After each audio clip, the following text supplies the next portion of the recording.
Eye contact. Eye contact হচ্ছে সহজ ভাষায় বললে চোখের দিকে তাকিয়ে কথা বলা, সবাই বুঝতে পারছেন।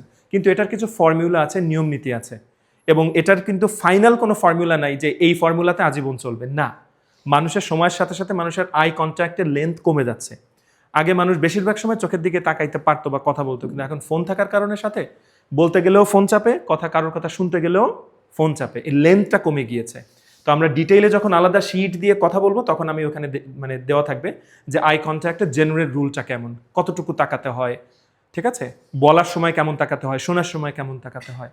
So that's all about eye contact, ladies and gentleman, please. আপনি যখন আমাদের সাথে ক্লাস নিচ্ছেন তখন সবার আই কন্টাক্ট কি সবার সাথে করছে? সবার সাথে না, আমি সবার সাথে করছি না তো আজকে, আমি ইচ্ছা করে সবার সাথে করছি না। কারণ হচ্ছে যে আমি জানি মানে কিছু অডিয়েন্স আছে যারা আমার কথা মন দিয়ে শুনবেই, আর কিছু অডিয়েন্সের মনোযোগ আমার কেড়ে নিতে হবে মাঝে মাঝে, ঠিক আছে। সো এটা অডিয়েন্স ভেদে টিউন করতে হয়, ঠিক আছে। আমি আর ডিটেইলে গেলাম না। ওকে, আই কন্ট্যাক্ট। নেক্সট হচ্ছে কি ফেশিয়াল এক্সপ্রেশন।